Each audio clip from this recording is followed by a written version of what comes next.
कि हम सभी स्टेटों में जीतेंगे, कांग्रेस कह रही हम सभी स्टेटों में जीतेंगे। क्या लग रहा है कि आने वाले कुछ टाइम में जो इलेक्शन मोड में जाने वाला है देश, किस तरह देखते हैं? जुड़ेगा भारत, जीतेगा इंडिया। पांचों राज्य चुनावों में जो भी आंकड़े आ रहे हैं, जो भी आंकलन हो रहा है, जो भी सर्वेस दिख रहे हैं, दो मैं सर्वेस पे विश्वास नहीं करती हूँ, पर वो एक इंडिकेटर होते हैं कि किस दिशा में जनता जा रही है। और जो वोकल होकर बता रहे हैं कि वो सरकार जहां जहां भारतीय जनता पार्टी है उनको सत्ता से निकालेंगे। राजस्थान में इतिहास रचने जा रहा है जहां कांग्रेस फिर से लौट कर आएगी। तो जो राज्य हैं, मैं बस उम्मीद करती हूँ इलेक्शन कमीशन एक free and fair election environment बनाएगी, सेफ इलेक्शन एनवायरनमेंट होगा, लोग ज्यादा से ज्यादा संख्या में भागीदारी लेंगे। खास करके मैं युवाओं और महिलाओं से कहूंगी कि बड़ी संख्या में आकर आप अपना वोट दर्ज कराएं, क्योंकि ये इम्पोर्टेंट है। आने वाले समय में जो सरकारें बनेंगी वो आप लोगों के लिए किस तरीके का काम करेंगी वो ध्यान में रखना जरूरी है, और एजेंडा अनुसार काम हो, ना कि जो जुमलेबाजी वादे कर दिए जाते हैं फिर वादा खिलाफी होती है ये कहकर के वो तो चुनावी जुमला था, उन चीजों पे ना अटक जाए।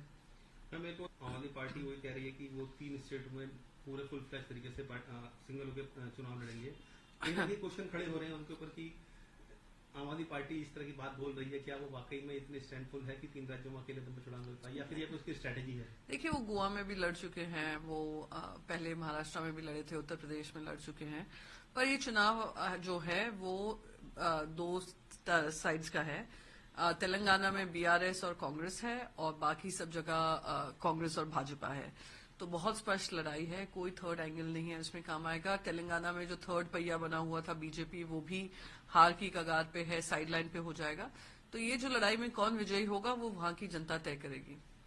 नेशनल प्रेसिडेंट राजीव रंजन सिंह वो कह रहे हैं कि जो कास्ट सेंसस है उसने ओवर पावर कर दिया कमंडल को, की पॉलिटिक्स को। ये जो पॉलिटिक्स से ज्यादा मैं मानती हूँ कि ये देश में डेटा होना जरूरी है कि कौन किस वर्ग से है और किसको वंचित किया जा रहा है, किनको सोशल वेलफेयर बेनिफिट्स नहीं मिल रहे हैं, किनकी इनकम कम है, किनका रिप्रेजेंटेशन जुडिशरी हो, लेजिस्लेटिव हो, एग्जीक्यूटिव हो, वहां पे भागीदारी कम है। ये जानना बहुत जरूरी है और उससे कोर्स करेक्शन हो सकता है। कोर्स करेक्शन में पॉलिटिकली नहीं बात कर रही हूँ, मैं कोर्स करेक्शन बात कर रही हूँ वेलफेयर स्कीम्स की, टारगेटेड स्कीम्स की, और इक्वालिटी की। जब हम समानता की बात करते हैं, सबको समान अधिकार मिले इस देश में, तो उस हिसाब से ये आंकड़े होना जरूरी है। 2011 में भी इसके आंकड़े आए थे जो देश की जनता के सामने नहीं पेश किए गए हैं भारतीय जनता पार्टी की तरफ से। तो और उनकी खुद की पार्टी के खेमे से काफी आवाजें उठ रही हैं कि कास्ट सेंसस होना चाहिए। अनुप्रिया पटेल उनकी एलाय हैं, वो भी कह रही हैं होना चाहिए। बहुत सारे वो इस बात से इत्तेफाक रखते हैं। तो ये चीजें जो जनता के हित में हो वो सामने आनी चाहिए। मंत्री भारत सरकार में ये कह रहे हैं कि जो मनमोहन सरकार थी तो वो कहीं ना कहीं एंटी ओबीसी थी और माइनॉरिटीज को पहले उनका राइट देने की बात करती थी क्योंकि नेशनल इंटरेस्ट की बात होती है, लेकिन अब जो है वो सिर्फ मुस्लिम पॉलिटिक्स की बात करते हैं, अपीजमेंट की बात करते हैं कि जबकि उनका अधिकार है उनको मिलना चाहिए। 2014 से हम बस हिंदू मुसलमान हिंदू मुसलमान हिंदू मुसलमान कर हमने देश में इतना जहर घोला है कि आज पार्लियामेंट के पटल पे भी मेंबर्स ऑफ पार्लियामेंट इस तरीके की भाषा का इस्तेमाल करते हैं एक दूसरे एमपी सांसद के लिए जो मुसलमान हैं। तो मैं इस पे ज्यादा पढ़ना नहीं चाहूंगी। ये भारतीय जनता पार्टी की सोच रही है, उनकी राजनीतिक विचारधारा रही है।